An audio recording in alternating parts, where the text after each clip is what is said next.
Omalara Yusuf had everything most people could only dream of.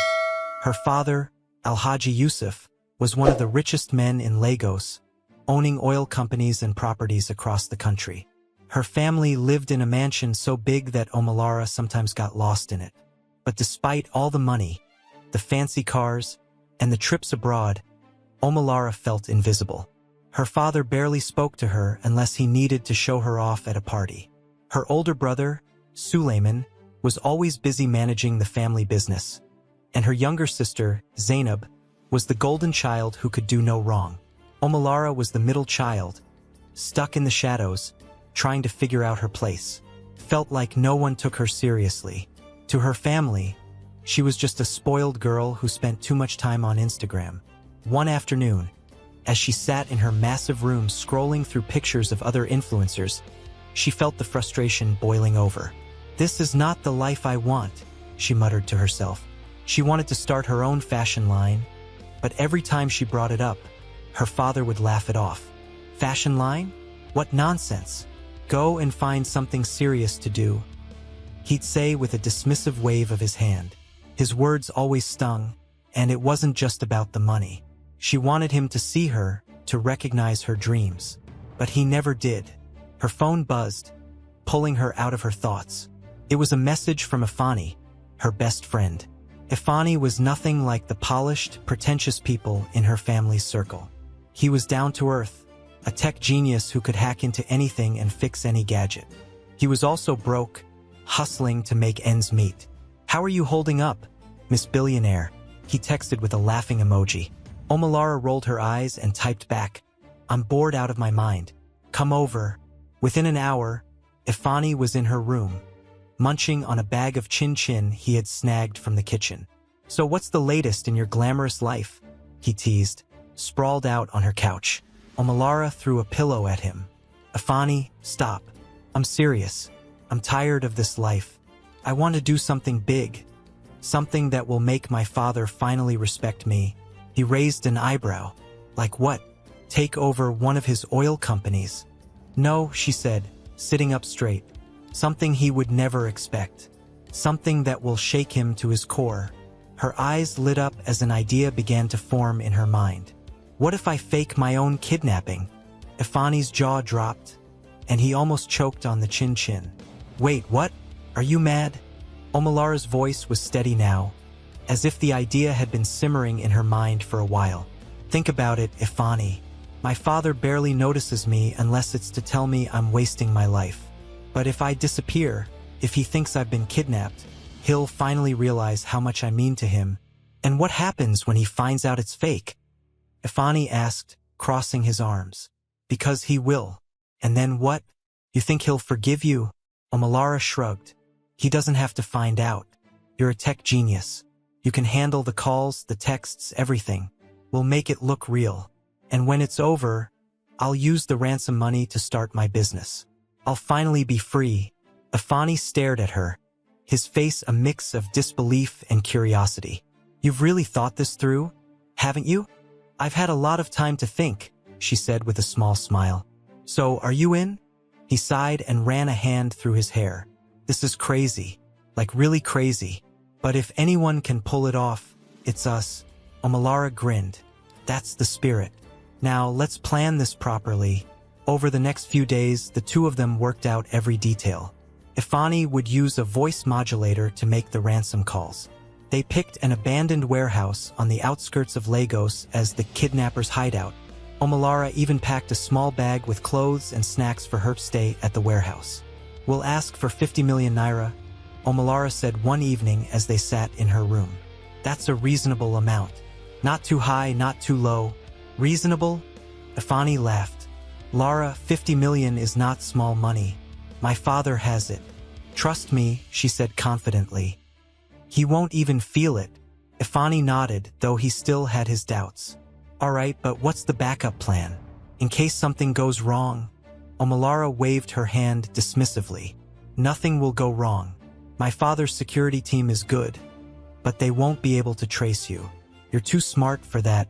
He didn't look convinced, but he decided not to argue. "Okay, just remember, once we start, there's no going back. I know, she said, her voice firm. Let's do this. The day of the kidnapping arrived. Omalara told her family she was going out to meet friends, as she often did. No one thought twice about it. Hours later, Ifani sent the first ransom message to Alhaji Yusuf. Your daughter is in our custody. If you want her back alive, transfer 50 million naira to this account within 48 hours. No police or she dies. The message was short and chilling. Alhaji Yusuf read it on his phone while sitting in his study. His face darkened, but instead of panic, there was anger. What kind of nonsense is this? He muttered. He called his head of security, who assured him they would track the kidnappers. Alhaji Yusuf decided not to involve the police just yet. He didn't want any negative publicity. Meanwhile, Omalara was lounging in the warehouse, scrolling through her phone. Any updates? She texted Ifani. Your father hasn't replied yet, he texted back. But don't worry, he will. Omalara smirked. For the first time in a long while, she felt like she was in control of her life. Little did she know, things were about to spiral out of her control. Omalara sat on the cold floor of the warehouse, staring at her phone screen. The glow from the screen lit up her face in the dimly lit room. She felt a mix of excitement and nerves. Her father hadn't responded yet, but she told herself it was only a matter of time. He'll pay. He has to, she whispered to herself, glancing around the dusty, abandoned space. Ifani had set up everything perfectly. The voice modulator worked like magic, and the fake kidnapper's voice sounded terrifying over the phone. No one would suspect a thing. Meanwhile, back at the Yusuf mansion, Alhaji Yusuf stood pacing in his study. The clock on the wall ticked loudly, filling the silence. His head of security, Bala, stood by the door, looking uneasy. Bala, this kind of nonsense should not happen in my family, Alhaji Yusuf said, his voice sharp and angry. Who would dare kidnap my daughter? Bala cleared his throat. Sir, we're still trying to trace the number. The message came from an untraceable line, but my men are working on it. Untraceable? Alhaji Yusuf snapped. What am I paying you people for if you can't even trace a common message? We'll find them, sir, Bala said quickly, trying to calm his boss. These things take time. Time? Alhaji Yusuf's voice rose. They gave me 48 hours. If anything happens to Omalara, I will hold you responsible. Bala nodded, swallowing hard. Yes, sir. Alhaji Yusuf picked up his phone and stared at the message again. His hands shook slightly, but not from fear. He was furious. This must be some amateur thief thinking they can mess with me. They don't know who they're dealing with. He dialed another number and waited for the person on the other end to pick up. Yes, this is Yusuf. I need a favor. Quietly, at the warehouse, Omalara's boredom was starting to show. She had imagined the kidnapping being more thrilling, but so far, it was just her and the echo of her own thoughts. Her phone buzzed. It was Ifani. She answered immediately, her voice low even though no one was around. Any news? She asked. Not yet, Ifani said, his voice calm. But I'm monitoring the situation. Your father called someone after he spoke to Bala. I think he's trying to get outside help. Omalara frowned. What kind of help? I'm not sure yet, Ifani replied. But it's nothing to worry about. Stick to the plan. Ifani, he's acting too calm, she said, pacing the room. Shouldn't he be panicking by now? That's what parents do when their kids are in danger. Omalara, relax, Ifani said firmly. Your father is not like other parents. He's a businessman. He's probably trying to calculate his next move. That's why we have to stay one step ahead of him. She sighed and leaned against the wall. I hope you're right. I always am, Ifani said with a chuckle. Just sit tight. We've got this. Back at the mansion, Aisha Yusuf, Omalara's stepmother, walked into the study. She was wearing a flowing Ankara dress, her calm demeanor masking the worry she felt inside. Yusuf, what is going on? She asked softly. I saw the message. Are we not going to do anything? Alhaji Yusuf didn't look at her. I am handling it, he said curtly. Aisha stepped closer, her voice firm. Handling it? This is your daughter we're talking about. Someone has taken her. How can you be so calm? Calm, he said, turning to face her. Do I look calm to you, Aisha? Do you think I don't care? It's hard to tell sometimes, she shot back. You're acting like this is just another business deal. Because that's what it is, he said coldly. These people want money. That's all. And I'll handle it my way. Aisha's eyes softened. Yusuf, Omalara needs you. Don't let your pride get in the way. He waved her off. Leave it, Aisha. I don't need a lecture from you. Aisha sighed and walked out of the room, her heart heavy. She knew her husband was a proud man, but she also knew that pride could cost them dearly. That night, Ifani made the first call. Using the voice modulator, he dialed Alhaji Yusuf's number. Omalara had insisted on being there to listen, so he put the call on speaker. Hello. Alhaji Yusuf's deep voice came through. We have your daughter, Ifani said, his voice distorted and menacing. If you want to see her alive, transfer 50 million naira to the account we provided. There was silence on the other end for a moment. Then Alhaji Yusuf spoke. Who are you? What do you want with my daughter? That's not your concern, Ifani growled. You have 48 hours. And if I don't pay? Alhaji Yusuf asked, his tone calm but dangerous. Then you'll never see her again, Ifani said. We're not playing games, Alhaji. There was another pause before Alhaji Yusuf replied. I don't know who you are, but you've made a big mistake. You'll regret this. The line went dead. Omalara stared at the phone, her heart pounding. Why did he sound so calm? Ifani shrugged. I told you he's calculating. Don't worry, he'll come around. But deep down, Ifani wasn't so sure. And neither was Omalara. The next morning, Alhaji Yusuf sat with Bala, reviewing the information they had gathered overnight. Sir, we still can't trace the call. But we found something interesting. The account number they gave us is linked to an unregistered SIM card, Bala reported. Alhaji Yusuf nodded, his face grim. Keep digging. I want to know everything about these people. As Bala left the room, Aisha entered again, her expression worried. Yusuf, have you made a decision? He looked at her, his jaw tight. Yes. I'm not paying a kobo until I know who I'm dealing with. What if they hurt her? Aisha asked, her voice trembling. They won't, he said confidently. This is about money, not violence. They won't risk killing her. Aisha shook her head. I hope you're right, Yusuf. I really do. But as she left the study, she couldn't shake the feeling that something was terribly wrong. Omalara was beginning to feel the weight of her decision. The warehouse that had seemed like a clever hiding spot now felt like a prison. She sat on a worn mattress in the corner, tapping her phone nervously. Ifani had just called her with an update, but his words did little to calm her nerves. Your father still hasn't transferred the money, he had said. But don't panic. These things take time. Time. That word was beginning to feel heavy. Omalara had expected Alhaji Yusuf to react quickly, to show some sign of desperation. Instead, he was calm, almost too calm. She had imagined him pacing his study, shouting at his staff, maybe even crying over the thought of losing her. But none of that was happening. Why wasn't he panicking? She couldn't shake the nagging thought that maybe he didn't care as much as she had hoped. The idea stung. The sound of footsteps startled her, and she jumped up. Ifani entered, holding a bag of food. He had disguised himself in a hoodie and sunglasses, though the warehouse was so isolated that no one would have seen him anyway. He set the bag down on the dusty table and looked at her. You're shaking, he said. Relax, Omalara. Everything is under control. She crossed her arms. Is it?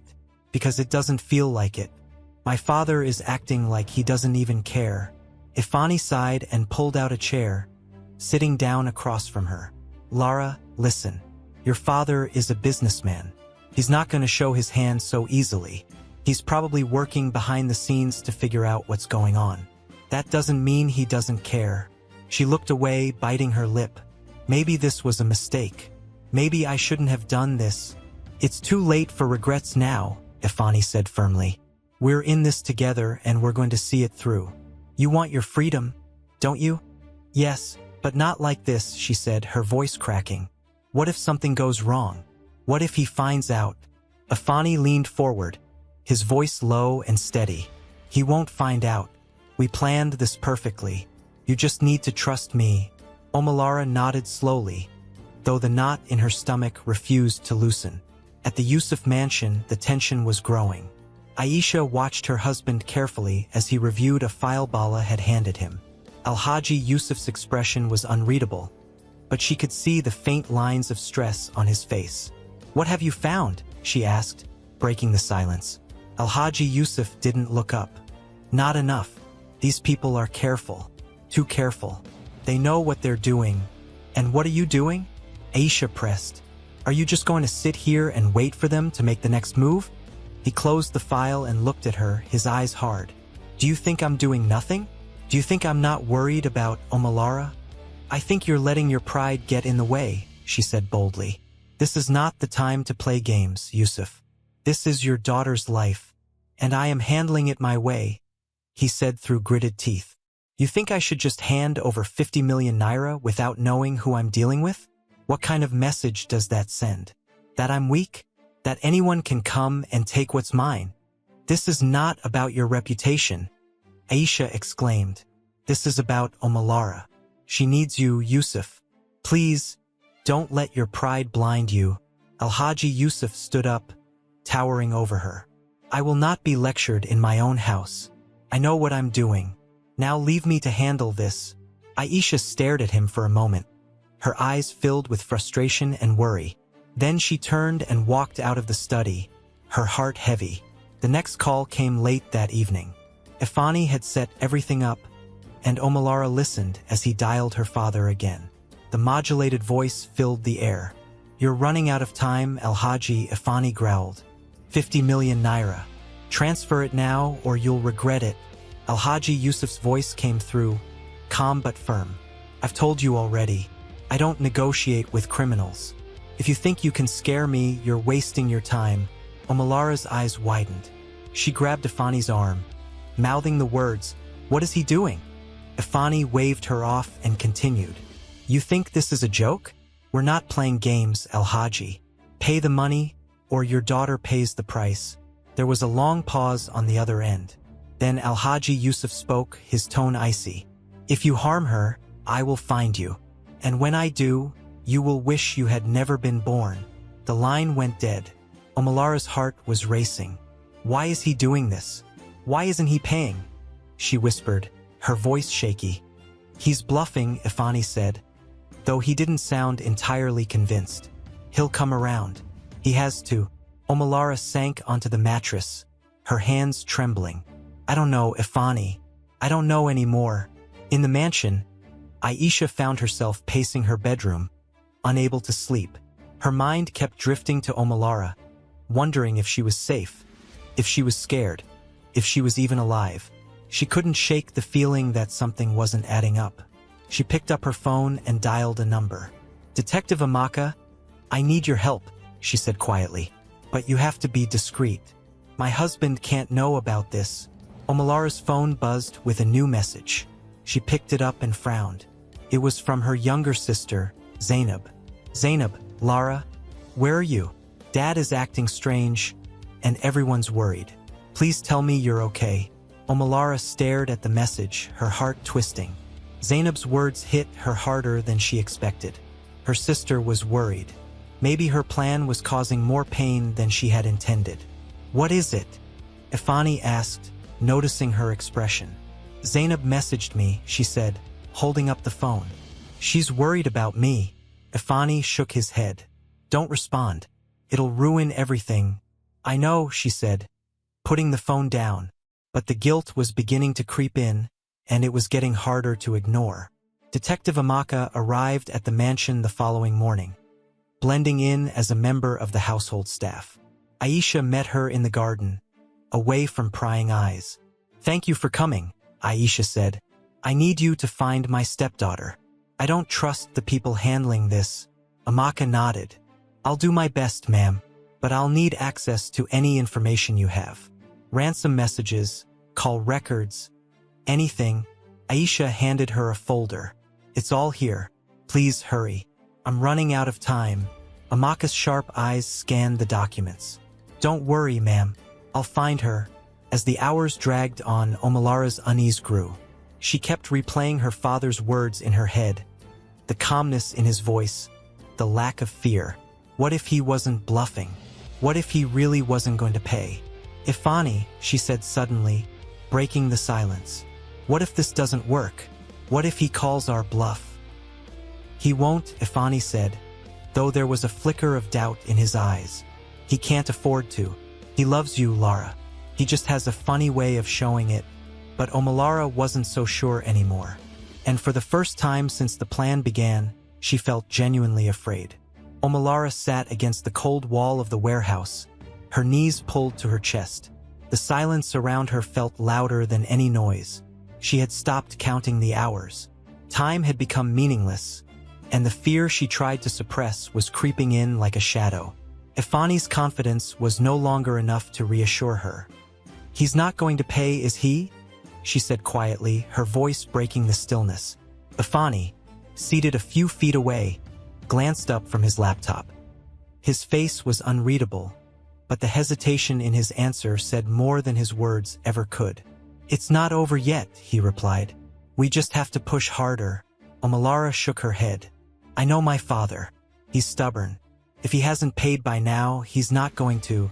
"Lara, stop thinking like that," Ifani said sharply. "We didn't come this far to give up." She glared at him. "It's not about giving up, Ifani. It's about facing reality. Maybe we made a mistake. Maybe this whole plan was stupid." Ifani slammed his laptop shut, the sound echoing through the empty space. "You think this is the time to back out? We're in the middle of this, Lara. There's no going back." "But what if it's already too late?" she shot back. "What if he knows it's fake? What if he's just waiting to catch us?" Ifani ran a hand through his hair, his frustration evident. "You're overthinking. He doesn't know anything. We've been careful." "Have we?" she asked, her voice rising. "I'm not so sure anymore." Back at the mansion, Detective Amaka sat across from Aisha in the small guest house at the back of the property. They had chosen the secluded space to ensure no one would overhear their conversation. "Ma, your husband is a very cautious man," Amaka began, flipping through her notebook. "He's not acting like a typical victim's parent. That makes me think he suspects something." Aisha frowned. "Suspects what?" "That the kidnappers aren't serious." Amaka shook her head. "Not exactly. It's possible he thinks there's more to this than meets the eye. Maybe even that someone close to him is involved." Aisha's breath caught. "You think he knows it's not real?" Amaka's expression was careful. "I don't have enough evidence to say that for sure, but his behavior suggests he's holding back. He's playing a game of his own." Aisha leaned back in her chair, her mind racing. "If he's already suspicious, then what happens next?" "That depends," Amaka said. "If he's certain the kidnapping is fake, he'll wait for whoever's behind it to slip up. But if there's any doubt, he might start making moves to protect himself and his family. Either way, we're running out of time." That evening, Ifani made another call.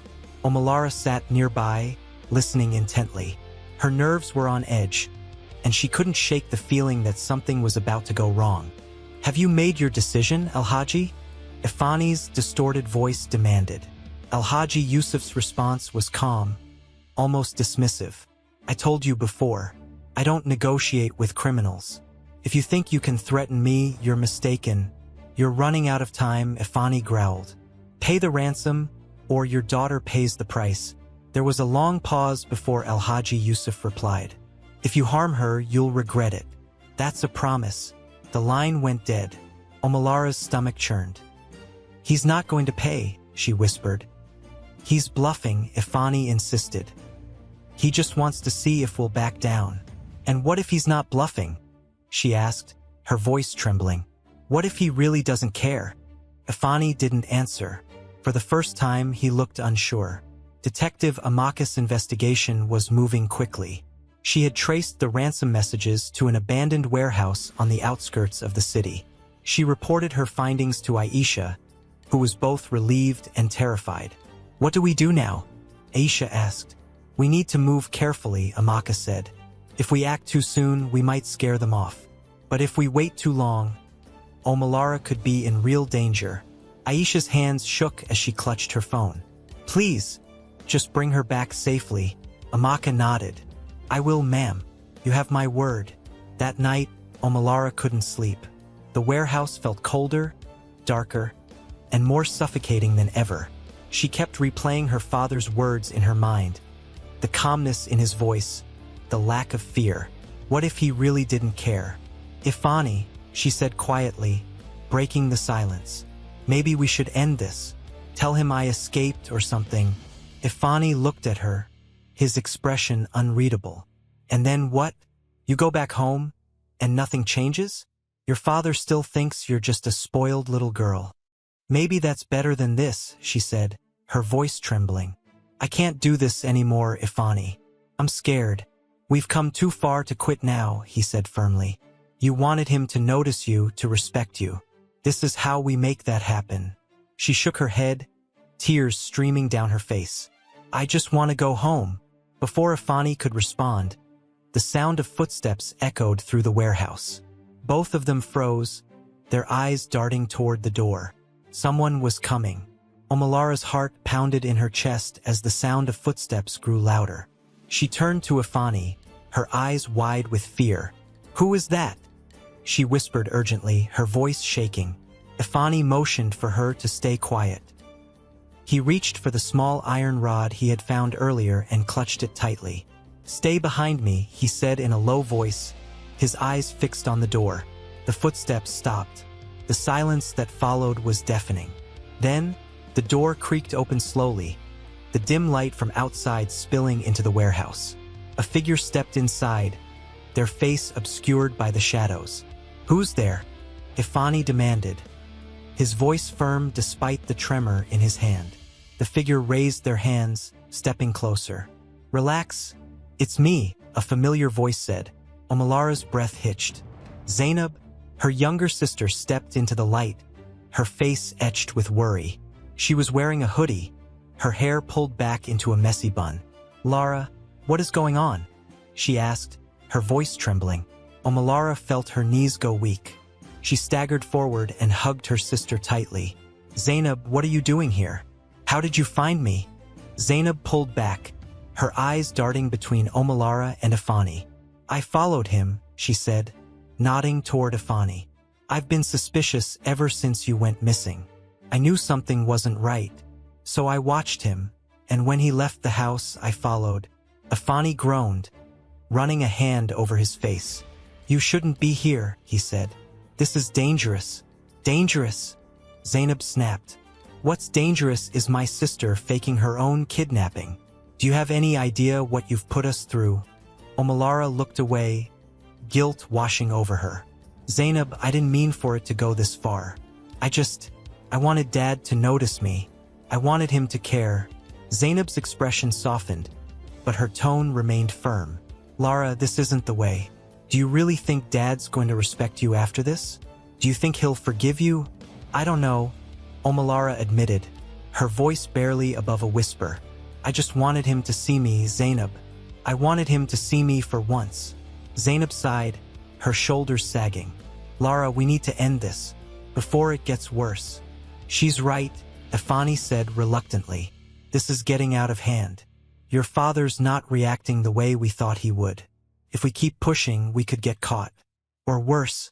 Omalara sat down heavily on the mattress, her head in her hands. "What do we do now?" she asked, her voice muffled. "We come clean," Zainab said firmly. "We go to Dad and tell him the truth." "Are you crazy?" Ifani interjected. "If we tell him, he'll never forgive her. He might even press charges. Do you have any idea how powerful he is? And what's the alternative?" Zainab shot back. "Keep hiding here until he figures it out himself? Because he will, Ifani. He's not stupid." The room fell silent as the weight of Zainab's words sank in.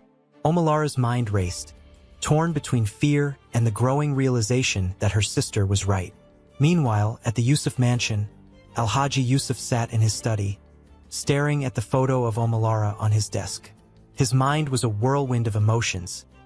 Anger, frustration, and something he rarely allowed himself to feel, worry. Bala entered the room, his face grim.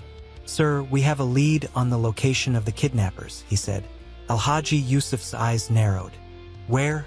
"An abandoned warehouse on the outskirts of the city," Bala replied. "My men are ready to move in." Alhaji Yusuf stood up, his jaw tight. "Good. But I'm coming with you." Bala hesitated. "Sir, that's not advisable. Could be dangerous." "I don't care," Alhaji Yusuf said firmly. "This is my daughter. I'm not sitting here while someone else handles it." Bala nodded reluctantly. "Yes, sir." Back at the warehouse, Zainab was trying to convince Omalara to leave when they heard the sound of cars approaching. The three of them froze, their eyes darting toward the door. "What was that?" Omalara whispered, her heart pounding. Ifani moved to the window and peeked outside. His face went pale. "It's your father. He's here." "What?" Omalara exclaimed, her voice rising. "How did he find us?" "It doesn't matter," Zainab said quickly. "We need to go. Now." Before they could move, the warehouse door burst open, and Bala's men stormed in, weapons drawn.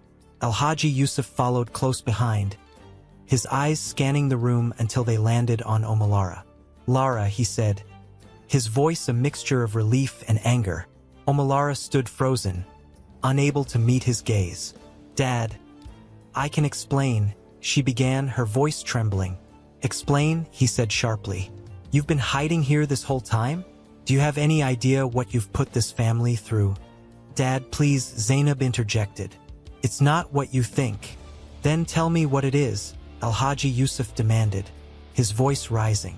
"Because right now, it looks like my own daughter staged her own kidnapping." Omalara's eyes filled with tears. "I just wanted you to see me, Dad, to notice me. You're always so busy with Suleiman and Zainab. I thought this was the only way." Alhaji Yusuf's expression softened for a moment, but his voice remained stern. "And you thought this was the way to do it? By lying? By hurting your family?" "I didn't mean for it to go this far," Omalara said, her voice breaking. "I just wanted you to care." Alhaji Yusuf stared at her for a long moment before turning to Bala. "Take Ifani into custody," he said. "I'll deal with him later." "No, Dad," Omalara cried, stepping in front of Ifani. "It wasn't his fault. It was my idea." "Step aside, Omalara," Alhaji Yusuf said coldly. "Please," she begged, tears streaming down her face. "Don't do this. I'll take responsibility. Just let him go." For a moment it looked like he might refuse, but then he sighed heavily, the anger in his eyes giving way to exhaustion. "Fine," he goes. "But this isn't over, Omalara." "Not by a long shot." Omalara nodded, her relief mingled with fear. She knew there would be consequences, but for now, she was just grateful it was over. The ride back to the mansion was silent. Omalara sat in the back seat with Zainab, her head resting against the window. Alhaji Yusuf sat in the front, his expression unreadable. When they arrived, he turned to her. "Go to your room. We'll talk in the morning." Omalara nodded and hurried inside, her legs feeling like jelly. Zainab followed her, wrapping an arm around her shoulders. "We'll get through this," Zainab said softly. "I promise." But as Omalara lay in bed that night, staring at the ceiling, she couldn't help but wonder if things would ever be the same again. Omalara sat on the edge of her bed, staring at the floor. Her heart felt heavy, and her mind was racing. The events of the night replayed in her head like a bad dream. She could still see her father's face, filled with anger and disappointment. The weight of her actions was finally hitting her, and it felt unbearable. There was a knock on the door. Omalara looked up, startled. She wasn't sure if she was ready to face anyone, but the door opened before she could say anything. Zainab stepped in, closing the door softly behind her. "Lara," she said gently, walking over and sitting beside her. "Are you okay?" Omalara let out a bitter laugh. "Do I look okay?" Zainab placed a hand on her sister's shoulder. "I know this is hard, but you're not alone. We'll figure this out together." Omalara shook her head, tears welling up in her eyes. "I've messed everything up, Zainab. Dad's never going to forgive me. And Ifani, I dragged him into this. What if Dad changes his mind and decides to go after him? He won't, Zainab said firmly. Dad's angry, but he's not heartless. He'll calm down eventually. You don't know that, Omalara said, her voice breaking. I've ruined everything. Zainab sighed and pulled her sister into a hug. You made a mistake, Lara. A big one. But you're still his daughter. He loves you, even if he's too stubborn to show it right now. Omalara leaned into her sister's embrace, letting the tears flow freely. For the first time since the plan began, she felt a small glimmer of hope that maybe, just maybe, things could get better. In his study, Alhaji Yusuf sat in silence. The room was dark, lit only by the soft glow of the desk lamp. He stared at the glass of water in front of him, his mind a storm of emotions. Anger, disappointment, and a deep sadness he didn't want to admit to himself. Bala entered quietly, clearing his throat to announce his presence. Sir, is there anything else you need tonight? Alhaji Yusuf looked up, his expression unreadable. No, Bala, you can go. Bala hesitated. Sir, if I may, I've known your family for a long time. I know you're upset, but Omalara is still your daughter. She made a mistake, but she's young. She needs you now more than ever. Alhaji Yusuf's jaw tightened. Do you think I don't know that, Bala? Do you think this is easy for me? No, sir, Bala said quietly. But sometimes, forgiveness is the only way to move forward. Alhaji Yusuf didn't respond. Bala nodded respectfully and left the room, leaving him alone with his thoughts. The next morning, Omalara woke up to a soft knock on her door. She sat up, her heart pounding. Come in, she said hesitantly. The door opened, and Aisha walked in, her face calm but serious. She sat down on the edge of the bed, her eyes meeting Omalara's. Good morning, Lara, she said softly. Good morning, Omalara replied, her voice barely audible. Aisha reached out and took Omalara's hand. I've spoken to your father. He's still upset, but he's agreed to talk to you. He'll be in the study when you're ready. Omalara's stomach churned. What am I supposed to say to him? How do I even begin to explain? Start with the truth, Aisha said gently. Tell him why you did what you did. He needs to hear it from you. Omalara nodded, though her hands were trembling. Okay, I'll try. Aisha gave her a reassuring smile. You're stronger than you think, Lara. Just speak from the heart. A few minutes later, Omalara stood outside the study door, her heart racing. She took a deep breath and knocked lightly. Come in, her father's voice called from inside. She opened the door slowly and stepped in, her eyes immediately finding his. Alhaji Yusuf was sitting at his desk, his expression stern but not unkind. He gestured for her to sit. Lara, he said, his voice steady. What do you have to say for yourself? Omalara swallowed hard, her hands clutching the edge of the chair. Dad, I don't even know where to start. I know I've hurt you. I know what I did was wrong. He raised an eyebrow, waiting for her to continue. I just wanted you to notice me, she said, her voice trembling. I felt like you didn't care about me, like I was invisible. You're always so busy with Suleiman and Zainab. I thought if I did something big, something dramatic, you'd finally see me. Alhaji Yusuf leaned back in his chair, his eyes never leaving hers. And you thought faking your own kidnapping was the way to do that? Omalara nodded, tears streaming down her face. It was stupid, I know, but I didn't know what else to do. I just wanted to matter to you. For a long moment, he didn't say anything. Then he sighed deeply, his shoulders relaxing slightly. Lara, do you think I don't care about you? Do you think I don't love you? It doesn't feel like it, she said quietly. You're always so busy. I didn't think I mattered. Alhaji Yusuf's expression softened, and he stood up, walking around the desk to stand in front of her. You matter, Lara, more than you know. But what you did was reckless and dangerous. Not just for you, but for this family. I know, she said, her voice breaking. I'm so sorry, Dad. I'll do whatever it takes to make it right.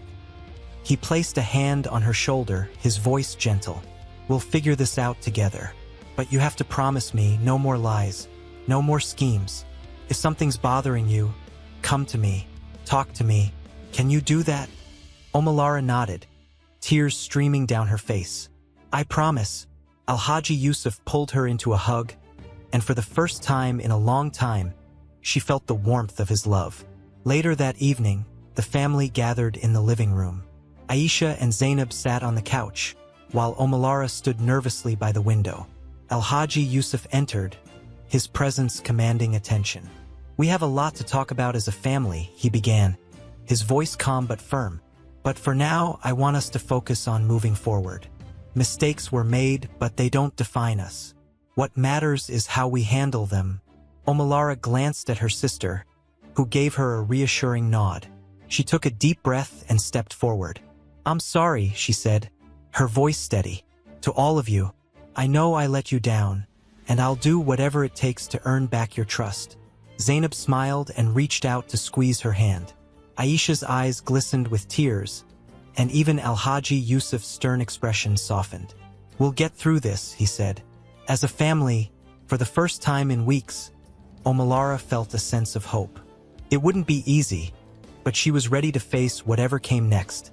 Together, Omalara woke up the next morning with a mix of dread and determination. The weight of everything that had happened still pressed heavily on her chest, but she knew she had to face it. She had promised her father, and now she needed to show him, and herself, that she was ready to take responsibility. After getting dressed, she made her way downstairs. The house felt quiet, almost too quiet, as if everyone was walking on eggshells. She found Zainab in the kitchen, sipping a cup of tea. Morning, Zainab said softly, her usual cheerful tone subdued. Morning, Omalara replied, grabbing a glass of water. She hesitated, then added, thanks for being there last night. I don't think I could have done it without you. Zainab gave her a small smile. That's what sisters are for. You've got this, Lara. Just take it one step at a time. Omalara nodded, her nerves tightening as she heard footsteps approaching. A moment later, Alhaji Yusuf entered the kitchen. He looked at both of his daughters, his face serious but calm. Lara, I'd like to speak with you in my study, he said, his tone leaving no room for argument. Okay, Omalara said, her voice small. She glanced at Zainab, who gave her an encouraging nod, before following her father out of the kitchen. The study felt even more intimidating in the daylight. Alhaji Yusuf gestured for Omalara to sit, then took a seat across from her. He rested his hands on the desk, his eyes steady and focused. Lara, he began, you said you wanted to take responsibility. Now's the time to prove it. I've thought about this a lot, and I've decided how we're going to move forward. Omalara's stomach churned. What do you mean? You're going to work, he said simply. No more sitting around. No more living in this house without direction. If you want me to take you seriously, you need to show me that you're serious about your life. She blinked, caught off guard. Work? Where? I've arranged for you to start at one of my companies, he said. You'll start at the bottom just like anyone else. No special treatment. Omalara's heart sank. She had dreamed of running her own fashion business, not working a corporate job. But she knew better than to argue. Okay, she said quietly. I'll do it. Alhaji Yusuf's expression softened slightly. Good. This isn't about punishment, Lara. It's about helping you grow. I believe you have potential, but you need to learn how to use it. She nodded, though doubt still lingered in her mind. Thank you, Dad. I'll do my best. He gave her a small nod. That's all I ask. Later that day, Omalara sat in her room, staring at her phone. She thought about calling Afani but hesitated. She wasn't sure what to say. The last time they had spoken, things had been tense, and she didn't know if he'd even want to hear from her. Zainab walked in, her arms full of laundry. You look like you're thinking too much, she said, dropping the pile onto a chair. Omalara sighed. I'm just wondering if I should call Afani. I feel like I owe him an apology. You do, Zainab said bluntly. He stuck by you through all of this, even when it wasn't his mess to clean up. The least you can do is thank him. What if he's angry? Omalara asked, chewing on her lip. Then let him be angry, Zainab said. But you'll feel better knowing you tried. Omalara nodded and picked up her phone. Her fingers hovered over the screen for a moment before she finally dialed his number. It rang twice before he answered. Lara, Ifani's voice was cautious. "What's up?" "Hi," she said, her voice shaky. I wanted to say thank you for everything, and I'm sorry. I put you in a terrible position, and it wasn't fair." There was a pause on the other end before Ifani sighed. "You really messed up, Lara, but I know you didn't mean for things to get this bad. Just don't drag me into anything like that again." "I won't," she promised. "I'm trying to fix things now. My dad's making me start work at one of his companies." Ifani chuckled. "Well, that'll be interesting. Good luck with that." "Thanks," she said, a small smile tugging at her lips. "And Ifani, thanks for not giving up on me." "Take care of yourself, Lara," he said before hanging up. Omalara set the phone down, feeling a mix of relief and sadness. It wasn't the ending she had hoped for, but at least the door wasn't completely closed. The following week, Omalara started her new job at one of her father's offices. She arrived early, dressed in a simple blouse and skirt. The receptionist directed her to the HR department, where she filled out paperwork and received her schedule. Her first assignment was in the marketing department. She was paired with a team of young professionals who treated her like any other new hire. No one seemed to care that she was the boss's daughter, and she quickly realized that her father had been serious about giving her no special treatment. By lunchtime, she was exhausted.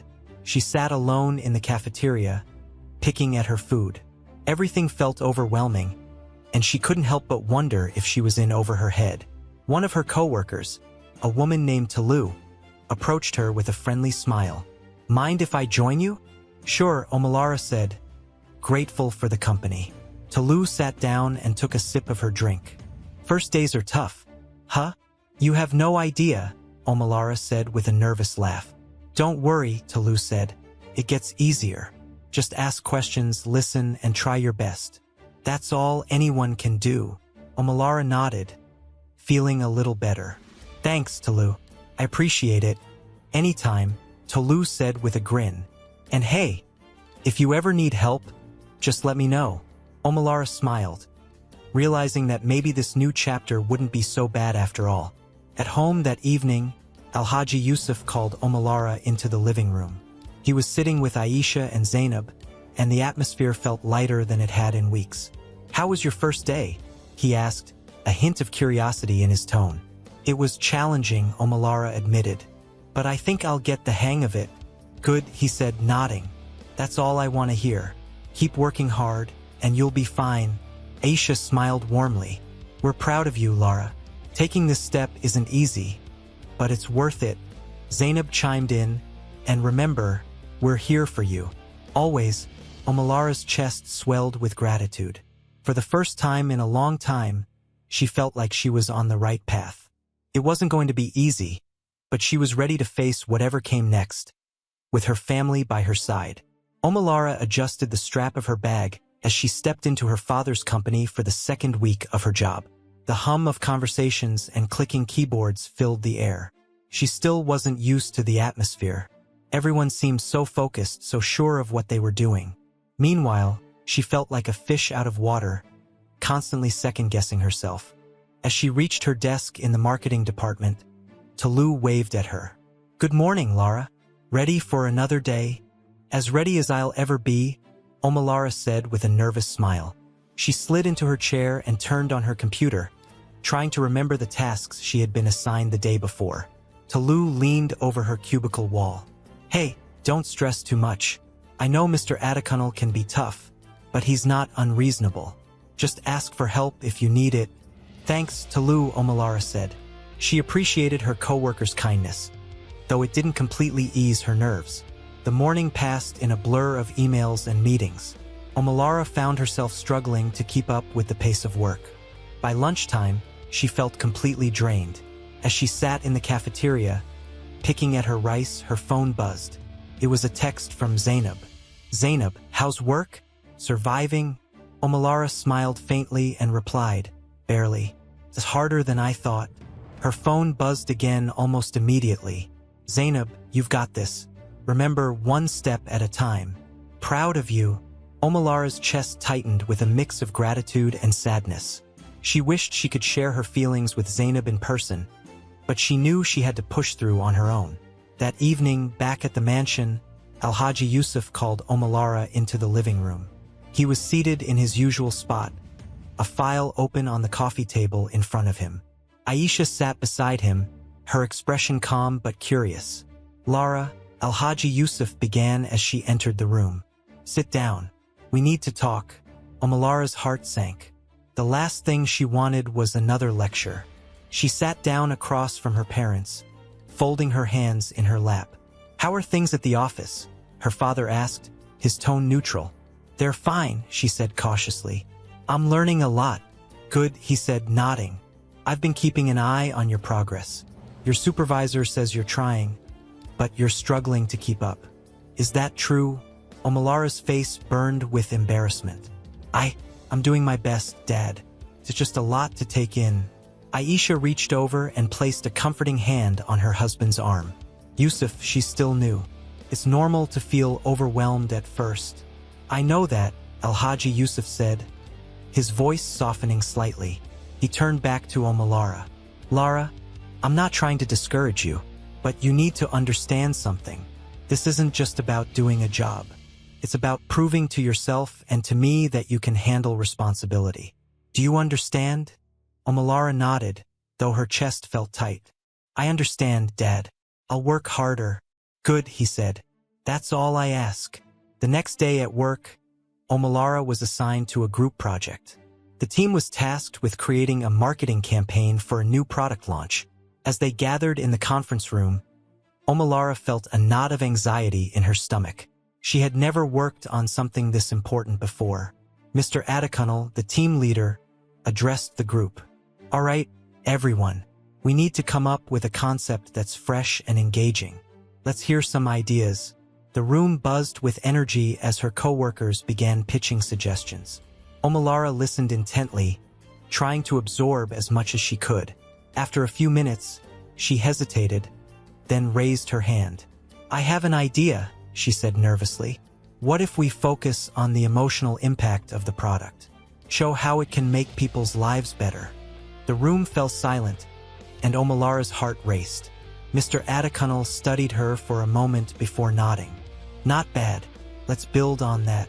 Anyone have thoughts on how we can make it more specific?" Tolu jumped in, adding her own suggestions, and soon the team was bouncing ideas off each other. Omalara felt a small surge of pride. She had contributed, and her idea hadn't been dismissed. That evening, Omalara shared the day's events with Zainab as they sat in the garden. "It sounds like you're finding your footing," Zainab said with a smile. "See? I told you you've got this." Omalara smiled back. "It's not easy, but I'm trying. I just hope Dad sees that." "He does," Zainab said confidently. "He's just not great at showing it. But trust me, he's proud of you." Omalara's heart warmed at her sister's words. For the first time in a long time, she felt like she was on the right path. And even though the journey ahead would be challenging, she knew she wasn't alone. Thanks for watching. If you enjoyed this story, please leave a like and subscribe. Here is another interesting story to watch.